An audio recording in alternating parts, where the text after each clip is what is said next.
जैसे नाम जैसे निशान सभी को, मैं वह हूं तोमर, एक बार फिर आपके अपने इस यूट्यूब चैनल में आपका हार्दिक स्वागत करता हूं। देखिए आज हम अपनी इस प्यारी सी पीवाईक्यू सीरीज का लेक्चर नंबर 5 स्टार्ट करने वाले हैं और हम अपना चैप्टर नंबर 5 भी इसमें स्टार्ट करने वाले हैं। ठीक है, तो चैप्टर नंबर 5 के सभी पीवाईक्यूज हम कंप्लीट करने जा रहे हैं इस वीडियो में, तो वीडियो में अंत तक बने रहिए। देखिए आइए शुरू करते हैं। विच टर्म ऑफ एपी, सबसे पहला क्वेश्चन आया विच टर्म ऑफ एपी। शुरू करने से पहले मैं आपको कुछ बातें बताना चाहता हूं। देखिए सुनिए, आपको चैप्टर नंबर 5 में से केवल 2 फॉर्मूले बेस्ड क्वेश्चन मिलेंगे, बाकी उसके अलावा कुछ नहीं। कौन कौन से? एक तो भैया ए एन वाला, A N equals to N plus A plus N minus 1d, एक तो ये मिलेगा। ठीक है जी, और एक आपको मिलेगा S N equals to n upon 2 a plus n minus 1d।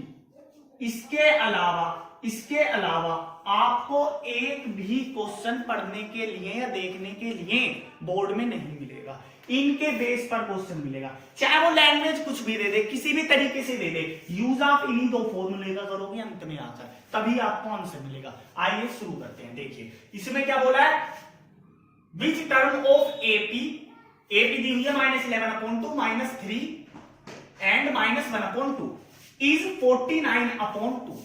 49 upon 2 कौन सा टर्म होने वाला है इनका। अब टर्म की बात आ रही है, सम की बात नहीं आ रही। जब केवल टर्म की बात आए तो ये वाला फॉर्मूला आइए लगा लो। सबसे पहले फॉर्मूला लगा लो, A N equals to A plus N minus 1d। ठीक है, आइए 2023 का क्वेश्चन है भाई, थोड़ा ध्यान से पढ़ना। देखिए ए एन की वैल्यू क्या है, ए एन की वैल्यू कौन सी होती है? ए एन की वैल्यू मतलब जो कि हमें वैल्यू दी हुई है। एन का मतलब क्या है? एन का मतलब है nth, कौन सा प्लेस है नंबर का, कौन से नंबर पर है नंबर। जैसे पहले नंबर पर है, दूसरे पर है, फर्स्ट प्लेस पर है, सेकंड, थर्ड, फोर्थ, फिफ्थ। अब ये फर्स्ट, सेकंड, थर्ड, तो एन की वैल्यू ये फर्स्ट, ये सेकंड, ये थर्ड। ये एन की वैल्यू हमें पता नहीं, वही हमें निकालना है कि कौन सा टर्म है। एन की वैल्यू हमें फाइंड करनी है। ठीक है, एन हमें फाइंड करना है।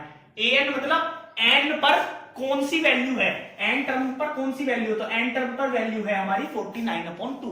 ठीक है जी, तो 49 अपॉन 2 ए एन की वैल्यू आ गई हमारे पास। ए की वैल्यू सबसे पहला टर्म होता है ए, तो -11 upon 2 plus N minus 1d, तो डी की value d n minus d, यही तो है। अब हमें इसमें डी की वैल्यू फाइंड करनी है। डी की वैल्यू कैसे फाइंड करते हैं भैया? डी की वैल्यू आती है हमारे पास a2 माइनस a1 से। अब हमें ऑलरेडी एपी दिया हुआ है तो हम सिंपल निकाल सकते हैं। देखिए -3 minus minus minus plus upon 2, ठीक है, -6 प्लस 11 अपॉन 2, तो +5 अपॉन 2, +5 अपॉन 2 हमारी डी की वैल्यू आ गई। हम यहाँ पर डी की वैल्यू पुट कर सकते हैं 5 अपॉन 2 एंड 5 अपॉन 2। यहां तक कोई परेशानी मुझे नहीं लग रहा है अभी। अब देखिए यहाँ पर अपॉन में 2 है, यहाँ पर भी 2 है, सारे 2 कट गए। ठीक है, आप डायरेक्ट कर रहा हूं मैं भाई। ठीक है, अब देखिए 49 अपॉन 2, आप समझ भी रहे होंगे डायरेक्ट इसको।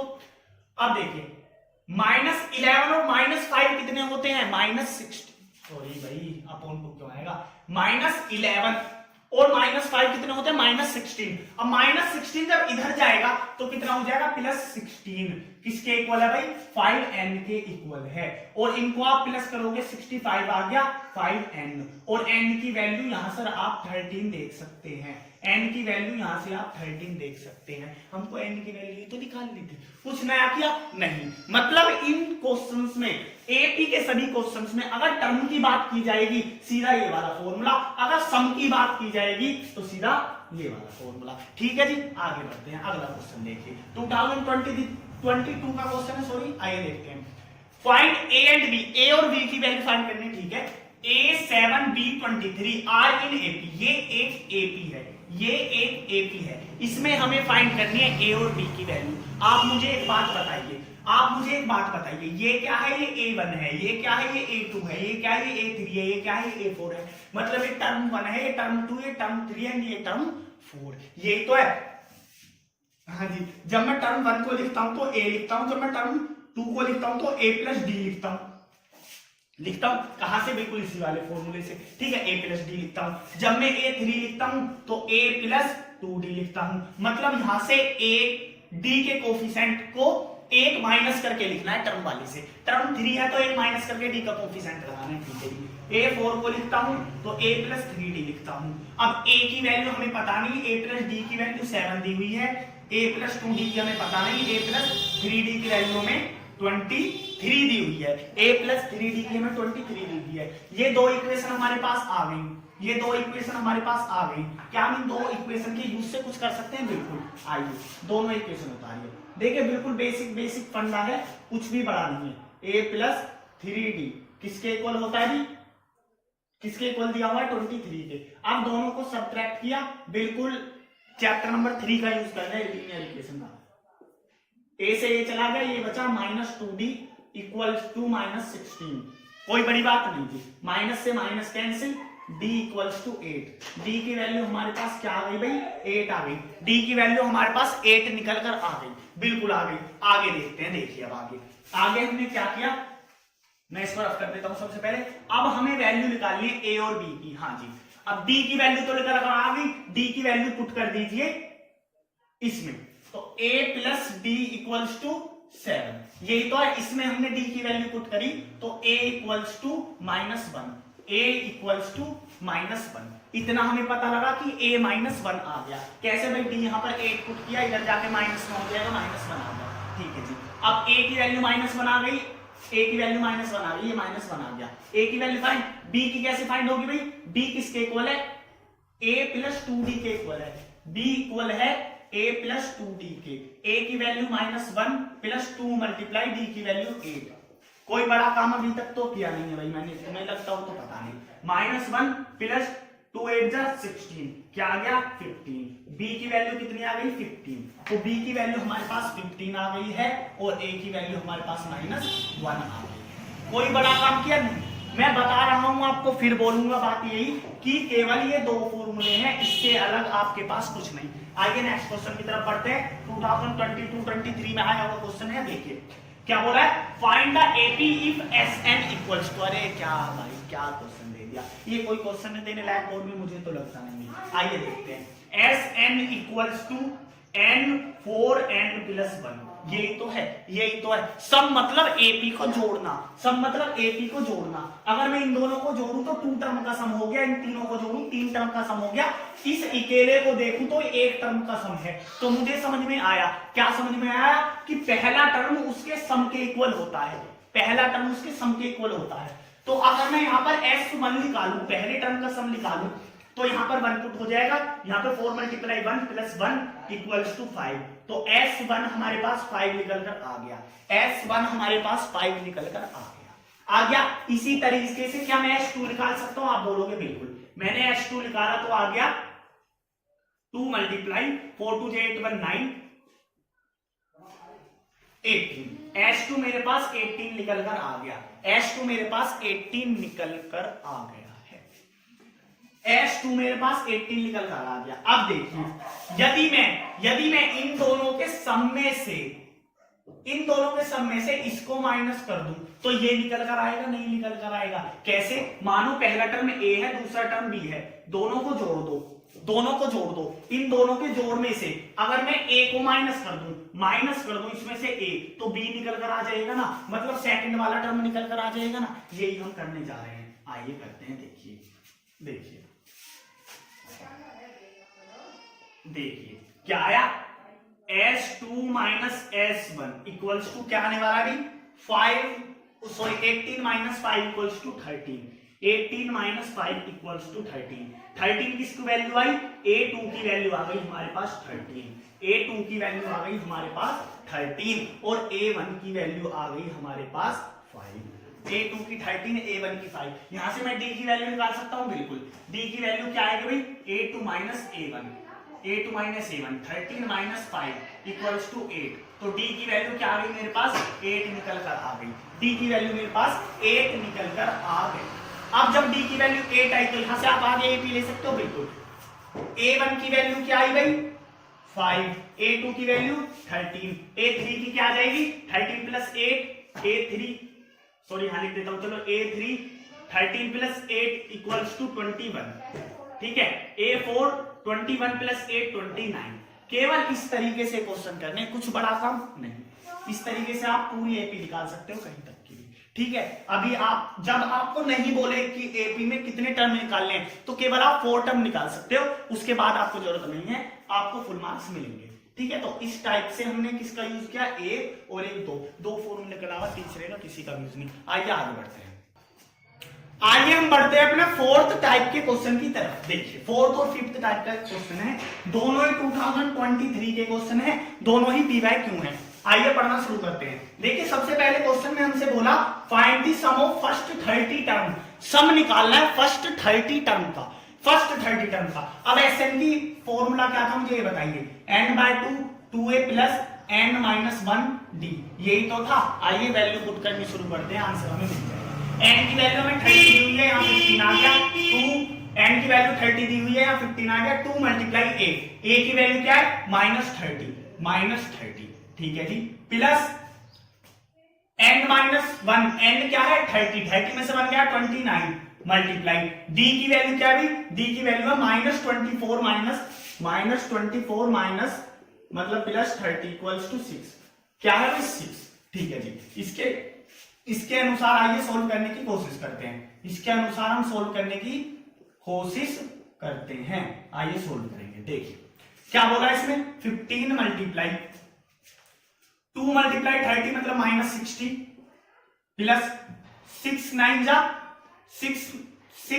जा 54 का 4 कैरी ओवर 5, 6 2 जा 12 और 5 17, यहां तक कोई परेशानी बिल्कुल भी नहीं होनी चाहिए, ठीक है जी। -60 और प्लस 174 आपको देखने के लिए मिलेगा 15 मल्टीप्लाई और इसमें से 60 घटाओगे तो आएगा 114, ये आपका आंसर आएगा। जब आप इसमें मल्टीप्लाई करोगे तो आपका आंसर आने वाला है 15 4 जा 60 की 0 कैरी ओवर 6, 15 1 जा 15 और 6 21 का 1 कैरी ओवर 2, 15 1 जा 15 और 2 17, ठीक है जी। तो 1710 आपका आंसर आ गया, 1710 आपका आंसर आ गया। मैंने कुछ बड़ा किया नहीं, क्या किया, n/2, n की वैल्यू रखी, n की वैल्यू 30 टर्म निकालने हैं तो 30 है, 30 अपॉन 2 15 आ गया, 2 मल्टीप्लाई a की वैल्यू -30 है, -30 plus n minus 1 d, n minus 1 की वैल्यू क्या है भाई 29 मल्टीप्लाई d क्या आया हमारा 6 आया, d हमारा 6 निकल कर आया, ठीक है जी। 6 हमने पुट किया, इसकी मल्टीप्लाई करी 60 आया, इसकी आपस में मल्टीप्लाई करी तो 174 आया। अब इसमें से इसको माइनस करोगे 114 आया, दोनों की मल्टीप्लाई करो तो 1710 आया, ठीक है। आइए नेक्स्ट टाइप के क्वेश्चन की तरफ बढ़ते हैं। देखिए इसमें क्या बोला है, राइट दी एपी लिखनी है, ठीक है। whose third term is 5, third term 5 लिया हुआ है ना, a3 इक्वल्स टू 5, a3 को कैसे लिखते हैं, a plus 2d equals to 5, पहले जो भी गिवन है वो लिख लिया करो, ठीक है जी। And seventh term is 9, a7 की वैल्यू हमारे पास 9 है, a प्लस 6d की हमारे पास वैल्यू 9 है। अब इन दोनों को अगर मैं सब्ट्रैक्ट कर लेता हूं तो आप बोलोगे a से a कैंसिल हो गया, -4d इक्वल्स टू -4, माइनस से माइनस चला गया, d इक्वल्स टू 1, d की वैल्यू हमारे पास 1 आ गई। अब d की वैल्यू 1 आ गई ना, कोई सी भी इक्वेशन में पुट कर लो, चलो इसमें पुट कर लेते हैं, d की value 1, a plus 6 multiply 1 equals to 9, a equals to 3, a equals to 3, a की वैल्यू 3 आ गई ना, a की वैल्यू 3 आ गई। अब देखिए a2 क्या होगा, a प्लस d मतलब 4, सही है जी। a3 क्या होगा, a प्लस 2d का मतलब 3 plus 2 multiply 1 equals to 5, a4 क्या होगा, a प्लस 3d, a मतलब 3 प्लस 3 मल्टीप्लाई 1 इक्वल्स टू 6, ठीक है। कुछ बड़ा किया नहीं जी। अब इन एपी को आप लिख सकते हो, क्या एपी आई 3 4 5 6 डॉट डॉट, ये हमारी एपी निकल कर आ गई। कुछ बड़ा किया नहीं जी। मैं फिर बोल रहा हूं, आपको केवल 2 फॉर्मूले का यूज करना है, उसके अलावा कुछ भी नहीं। दोनों क्वेश्चन हो गए ना, आइए नेक्स्ट टाइप के क्वेश्चन की तरफ बढ़ते हैं। आइए तो हम स्टार्ट करते हैं अपने नेक्स्ट टाइप का क्वेश्चन। देखिए इसमें क्या है, 2020 में पूछा गया क्वेश्चन है, 2017 का क्वेश्चन है। आप कहोगे तो 17 का, इसे तो देखने की जरूरत नहीं। देखिए 17 में बिल्कुल एग्जैक्ट ये आया था जो मैंने लिखा हुआ है, लेकिन अगर मैं यहाँ भी 3 कर दूं और यहाँ 100 से लेकर 200 तक कर दूं तो ये 2019 में भी आया हुआ क्वेश्चन है। तो मैं इसको लिख सकता हूँ 2019 और 21 का भी इसे क्वेश्चन लिख सकता हूँ, कोई गलत बात नहीं होगी। सॉरी 22 का इसे क्वेश्चन लिख सकता हूँ, कोई गलत बात नहीं। ठीक है, आइए देखते हैं। The value of P for which 2p + 1, 10 and 5p + 5 are 3 consecutive terms of an AP is। कोई बड़ी बात नहीं, कॉन्जिक्यूटिव टर्म बड़ी बात है थोड़ा सा ना। कॉन्जिक्यूटिव टर्म समझो क्या होता है, ये आपकी 7th 8th क्लास में बहुत इस टाइप के क्वेश्चन करे होंगे।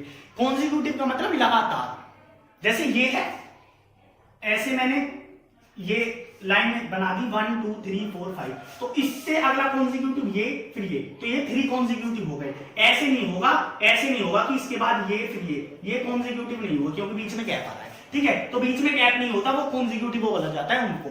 अब 3 कॉन्जिक्यूटिव टर्म है एपी के, तो मैंने इसे A1 माना, A1 = 2p + 1, A2 माना, A2 = 10, A3 माना, A3 = 5p + 5। ये तो 3 कॉन्जिक्यूटिव टर्म होंगे। हाँ जी, अब देखिए इसको मैं क्या लिख सकता हूं, इसको मैं लिख सकता हूं A।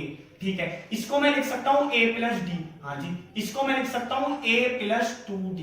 हाँ जी, बिल्कुल मैं ये लिख सकता हूं, बिल्कुल मैं यह लिख सकता हूं, यहां तो कोई परेशानी नहीं होनी भी नहीं चाहिए। अब देखिए ये है और ये है, दो चीजें हैं हमारे पास। आइए इनका यूज करके कुछ करने की कोशिश करते हैं। आइए देखिए, सबसे पहले यदि मैं इन दोनों इक्वेशंस को देखूं तो मुझे दिखा कि A + D = 10 आ रहा है और A + 2D = 5p + 5 आ रहा है ना। अगर मैं इन दोनों इक्वेशंस को माइनस कर देता हूं तो मुझे क्या मिलेगा, A से A गया, -D = 10 में से 5 माइनस होगा तो 5 बचेगा और -5p बचेगा। यही तो बचेगा भाई, यही बचेगा ना। यहां तक कोई परेशानी आपको होनी भी नहीं चाहिए, मुझे नहीं लगता कि आपको कोई परेशानी होगी। यहां से -D मतलब D की वैल्यू क्या आ गई, अगर मैं D की वैल्यू लूं तो 5p + 5p - 5, ये हमारे पास D की वैल्यू आ गई ना। अब यूज करते हैं इन दो इक्वेशंस का, या फिर छोड़िए, इस इक्वेशन में बस D की वैल्यू पुट कर दीजिए, तो 10 = A + नहीं भाई, D की वैल्यू पुट करोगे तो 5 नहीं आने है, आप इसमें यूज करिए, इसमें। ठीक है, इसमें आइए इन दोनों इक्वेशंस का यूज करके कुछ कोशिश करते हैं कुछ करने की। क्या आया, A और A + D। ठीक है, ये किसके इक्वल है भाई, 2p + 1 के इक्वल है। ये किसके इक्वल है, 10 के इक्वल है। बिल्कुल ऐसे ही है ना। हाँ जी, अब देखिए D से 1 से A को कैंसिल कर सकता हूं माइनस होने के बाद, A से A को, ये बचा -2 = 2p - 9। यहां तक कोई परेशानी मुझे नहीं लगता होनी चाहिए। अब D की वैल्यू मैं यहां पुट कर सकता हूं, तो माइनस होने के बाद क्या आ जाएगा, 5 - 5p = 2p - 9। अब यहां से मैं बोल सकता हूं, क्या बोल सकता हूं, मैं बोल सकता हूं कि 7p = 14, 7p = 14 और p = 2। p की वैल्यू क्या बोल सकता हूं मैं, 2 बोल सकता हूं। तो मैंने क्या किया, सबसे पहले इस इक्वेशन का यूज, दो इक्वेशन का यूज किया, फिर इन दो इक्वेशन का यूज किया और वैल्यू पुट करके आंसर ले लिया। अब मेरी एक बात सुनो, मैंने आपसे बोला था जब मैं इसको ले रहा था सीधी इसमें वैल्यू पुट कर रहा था, मक्का नहीं ऐसे मत करो। हालांकि हो जाता पर लॉन्ग बहुत ज्यादा बड़ा हो जाता। मैंने ऐसे क्यों बोला, क्योंकि यहां पर p है और हमारे पास वैल्यू थी D की, तो हमें D की वैल्यू पुट करनी थी ना इसमें। अब आप बोलोगे भैया वैल्यू तो P की भी निकल के आ सकती है यहाँ पे, लेकिन इधर D नहीं है ना, तो D कहां से कैंसिल करोगे क्या। तो इस तरीके से, जिससे हमारे पास केवल एक ही वेरिएबल कोई भी रह जाए, इसीलिए हमने इस मेथड का यूज किया। ठीक है, आगे आइए अगला क्वेश्चन देखते हैं। देखिए ये जो क्वेश्चन है ना कि find how many integers between dash and dash are divisible by dash, इस टाइप का जो भी क्वेश्चन होता है, देखिए बहुत बार क्वेश्चन इस टाइप का देखा जाता है बोर्ड्स में। ठीक है, तो ऐसा जो भी क्वेश्चन होता है उसमें सिंपल आपको क्या करना है, जिससे भी डिविजिबल करवा रहा है ना वो डी की वैल्यू होती है। सबसे पहले तो इसे डी के इक्वल रख लीजिए, रख लिया। अब देखिए ये 200 है ना, 200 है ना। अब क्या देखिए इनके बीच का 200 और 500 के बीच का होना चाहिए, यही तो होना चाहिए 200 और 500 के बीच का होना चाहिए। अब यही 200 भी नहीं होना चाहिए और 500 भी नहीं होना चाहिए, इनके बीच का होना चाहिए। तो इनके बीच का सबसे पहला नंबर कौन सा डिवाइड होता है, सबसे पहला नंबर कौन सा डिवाइड होता है?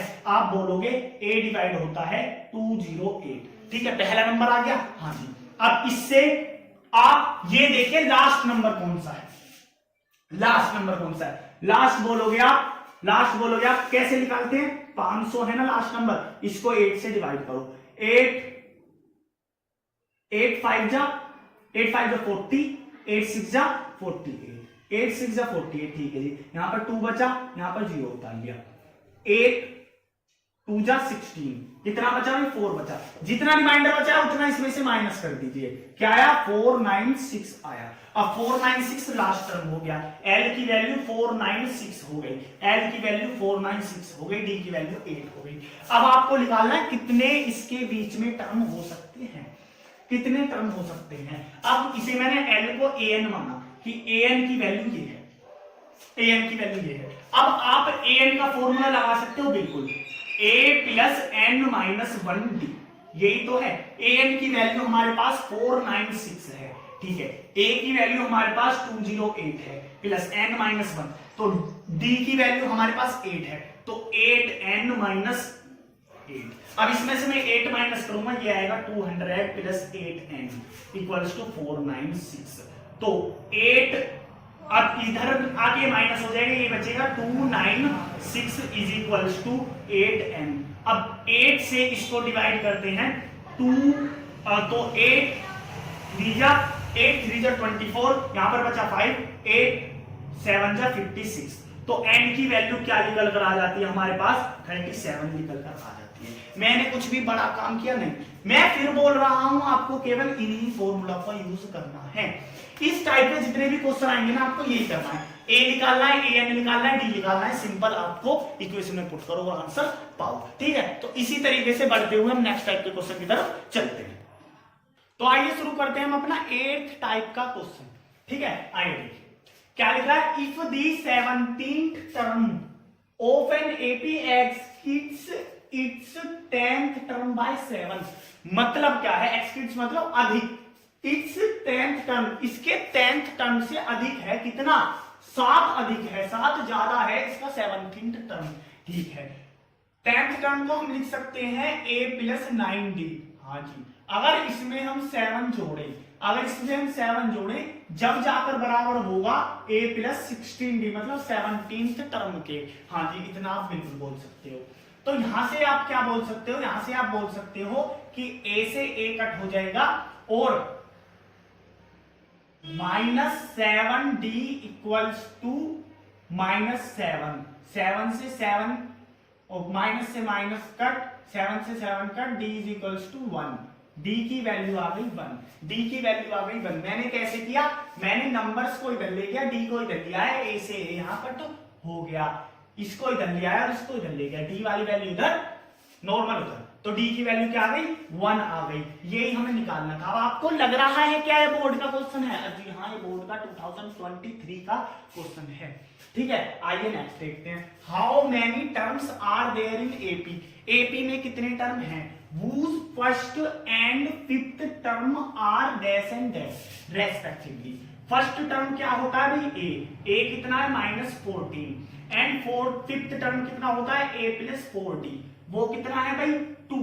अब और लास्ट टर्म है इसका 62, लास्ट टर्म है इसका 62, ठीक है जी। लास्ट टर्म मतलब l है 62, या फिर हम इसको बोल सकते हैं an है हमारा 62, और हमें वैल्यू n की फाइंड करनी है कि कौन सा टर्म है लास्ट। भाई लास्ट जो टर्म होगा उतने ही तो टोटल टर्म होंगे, हाँ जी, उतने ही टोटल टर्म होंगे, तो लास्ट टर्म निकालना है हमें, कहने की बात ये है।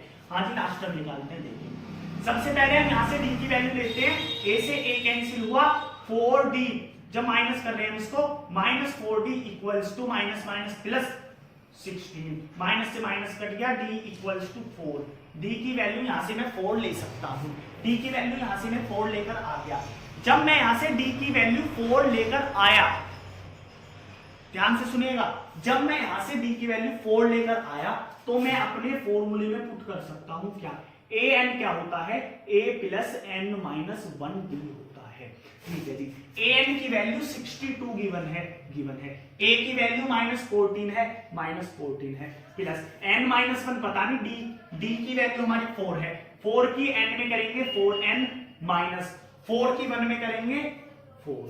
ठीक है जी, यहां तक कोई परेशानी नहीं है हमको। अब देखिए, माइनस माइनस प्लस, माइनस के 18 इधर आकर प्लस में हो जाएंगे, कितना हो जाएगा 84n, तो यहां से कट करोगे आप आएगा 20, तो n की वैल्यू क्या आ गई 20। तो कितने टर्म होंगे इस एपी में, इस एपी में 20 टर्म होंगे, इस एपी में 20 टर्म होंगे, इस एपी में 20 टर्म्स होंगे। ठीक है जी, तो इस टाइप से सभी क्वेश्चन करने हैं। मैंने आपको पहले भी बताया, दो फॉर्मूलों के अलावा कुछ नहीं, दो फॉर्मूलों के अलावा कुछ नहीं, बस लैंग्वेज समझनी है, स्टेटमेंट समझना है, ये बोल क्या रहा है, क्या कहना चाहता है, बट दैट्स इट, उससे आगे कुछ भी नहीं। ठीक है, जब आइए नेक्स्ट टाइप के क्वेश्चन की तरफ बढ़ते हैं। तो आइए बढ़ते हैं हम अपने 10th टाइप के क्वेश्चन की तरफ। देखिए इसमें क्या बोला है, if the sum of first 6 term of an AP is dash.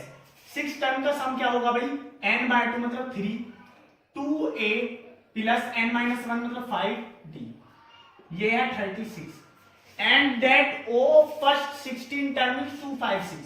16 term मतलब 8, 2a plus 15d equal to 256। यही तो है भाई, find the sum of 10 term, 10 term का सम निकालना है। हाँ जी बिल्कुल, आइए निकालते हैं।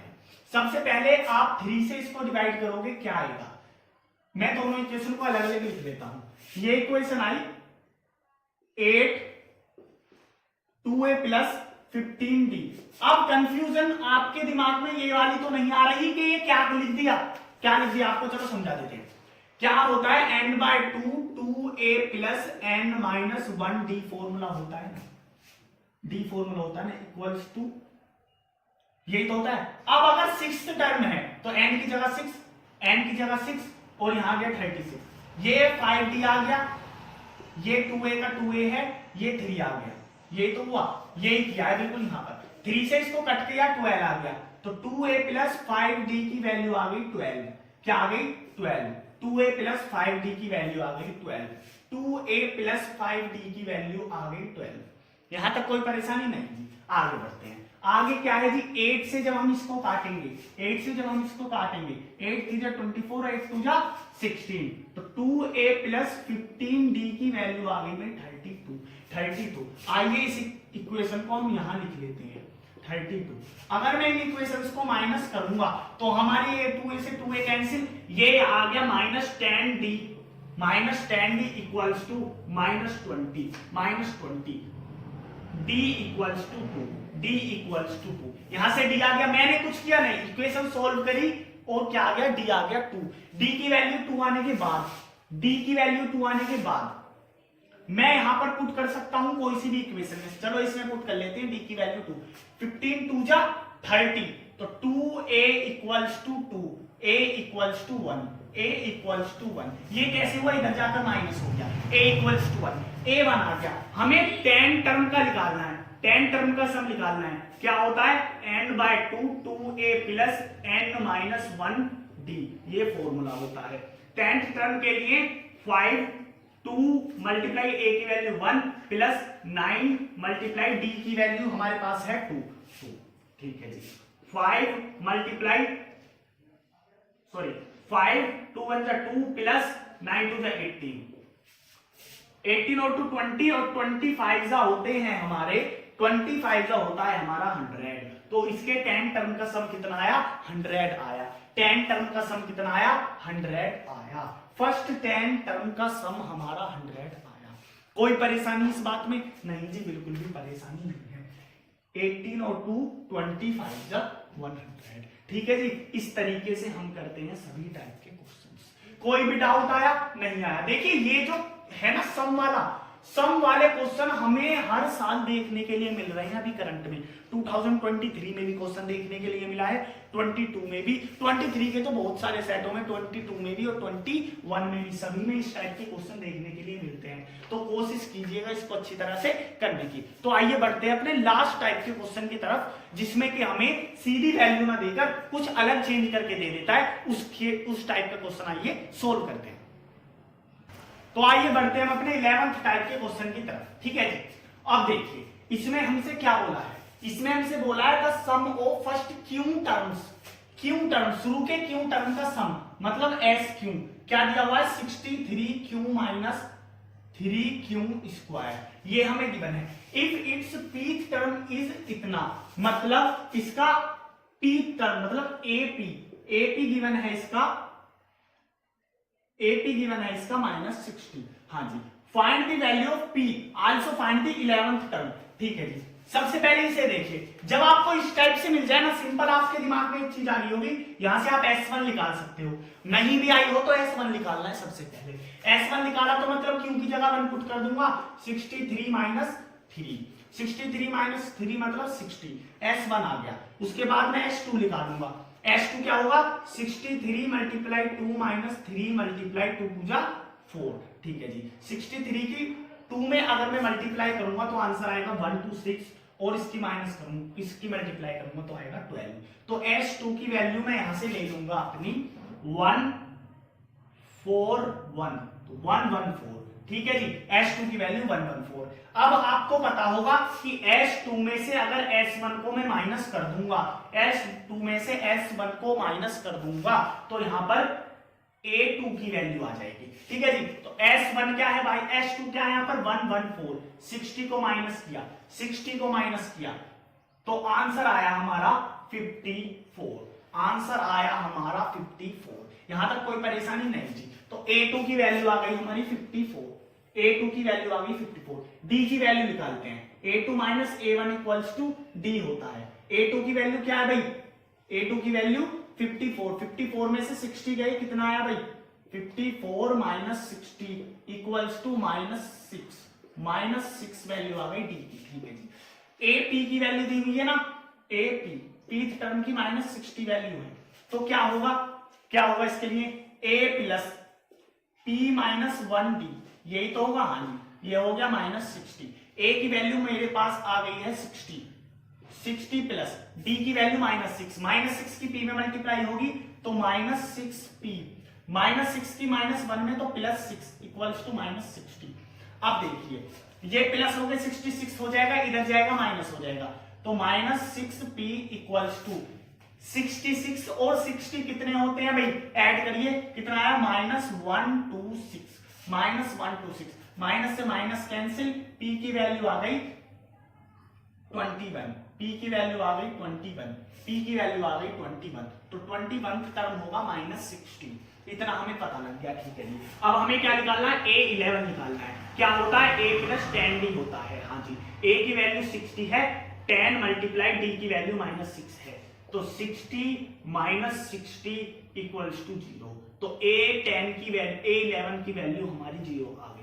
A11 की वैल्यू 0, P की 21। कुछ नया किया, कुछ भी नया किया नहीं जी, कुछ भी नया नहीं किया। इस टाइप के क्वेश्चन अब इस समय हमें बहुत देखने के लिए मिल रहे हैं अपने CBSE के बोर्ड एग्जाम में। तो अगर आपको वीडियो अच्छी लगी हो शेयर करें, लाइक करें, और जो भी क्वेश्चन समझ में ना आया हो उसके लिए आप कमेंट करें, प्लीज कमेंट किया करें, जिससे कि मुझे पता लगे कि बच्चों को समझ में आया है या नहीं आया, ठीक है। तो वीडियो में बने रहें, इस प्यारी सी PYQ सीरीज में इसी तरह से बने रहें।